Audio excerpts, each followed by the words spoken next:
This is unbelievable. Ondo pastor buy day old baby for 10k.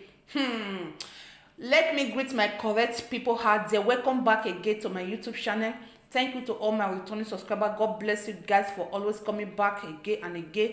To my new subscriber, you are highly welcome. And if you have never subscribe, turn on the bell on in case anytime just upload any video, any update, you will be the first person to get the notified.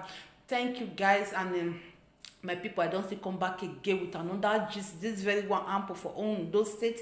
Now there this matter, this gist for happen, my people. This something surprised me and it shocked me.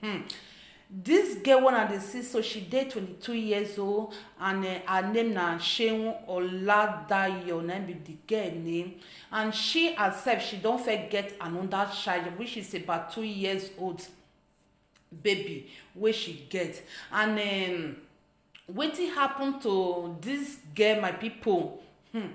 This girl she come dey date one guy. As she dey date the guy, and the guy come promise her say make she no worry, say if he born for am he go open stores for am. Na the girl come really get belle. As the girl get belle now, she come tell the guy say she don get the belle. Na the guy abandon her and the belle.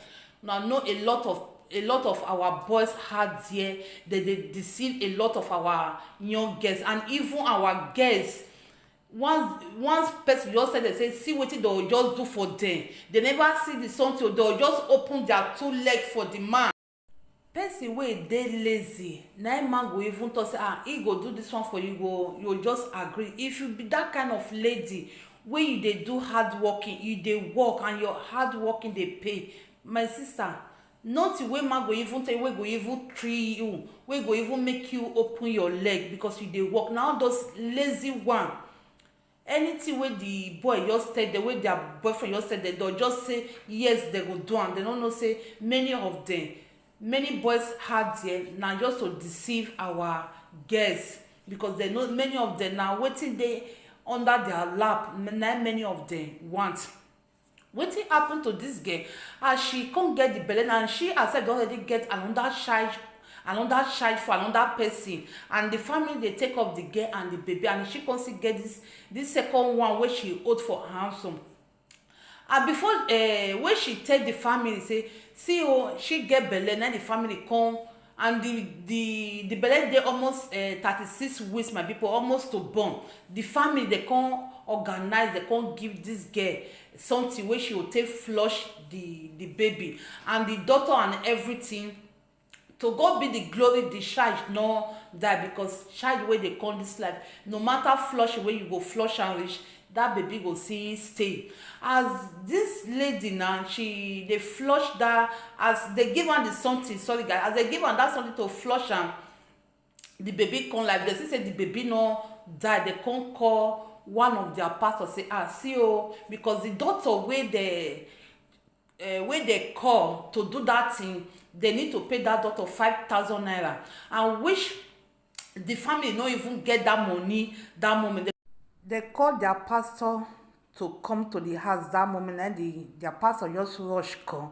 As the pastor come there now, they come tell their pastor say see wetin dey go on. Now their pastor just run come. Now the pastor comes, okay, if now so im go buy the child for 10k, my people. I don't know where they for the sell child for 10k or 1 million. Now let that Naija, all those evil things they happen. Just imagine where person for the sell child for that kind of price.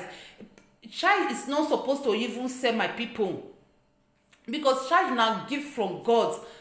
If person, there are many, they already tell a lot of people, there are many things where you take prevent yourself, where you don't want born now, or you don't want to become mother or a father. There are many things where you use to prevent yourself. I don't know why a lot of people know me by to born now to shelter for that child. Now matters a lot.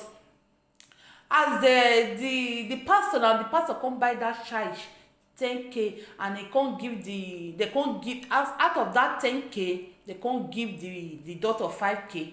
The family can't take the 5K. Una see poverty, wetin poverty dey lead some people to, and some pastors, some people wey supposed to help this family, and see wetin pastor even dey do. See pastor wey even call himself pastor. Una see the way some pastors dey destroy many people for that Nigeria.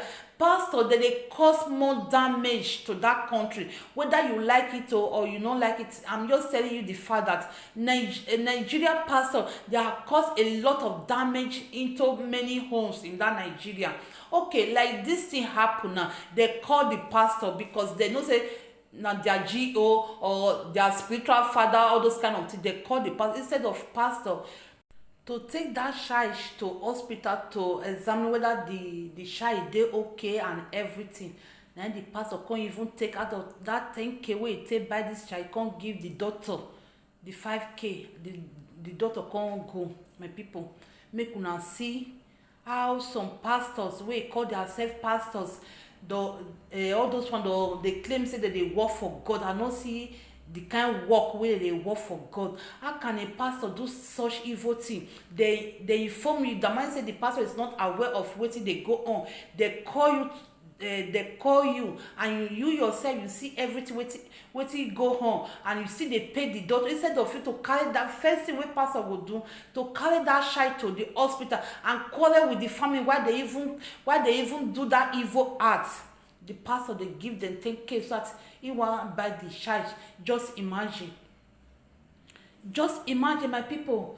There are all those Nigeria pastors, many of them, their heart is so wicked, and later they will say they are working for God. They are not even working for God, they are working for their mommy God. For real, how can a pastor even do such evil act to even say he want buy that child for 10K, my people?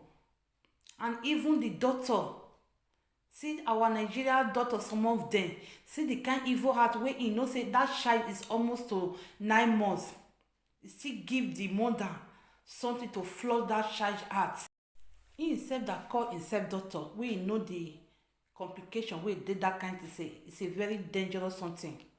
And they give the mother, so that make the mother flood that child's heart. The child wey don reach 9 months. My people, some people are so wicked.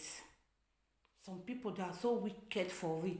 Just ordinary 5,000 they give you to tarnish human being wey they come life. How the police they intervene in this matter, my people? Because now their neighbor, as the lady they bleed and they hear the cry of the child, and then the neighbor can't call police. As they call the police, and then police can't arrest the girl. They can't ask the girl wetin they go on. As they ask the girl can't open up to police, see wetin she herself do. Now the police, the doctor and the family of that girl, they need to arrest them for that evil act wey they do. Person wey their daughter wey get belle wey don almost 9 months, they pay daughter 5K to flush that child heart. My people, this one is so wicked. No be person wey dey fly for night be wish. Some people just dey this life, their heart they be like wish.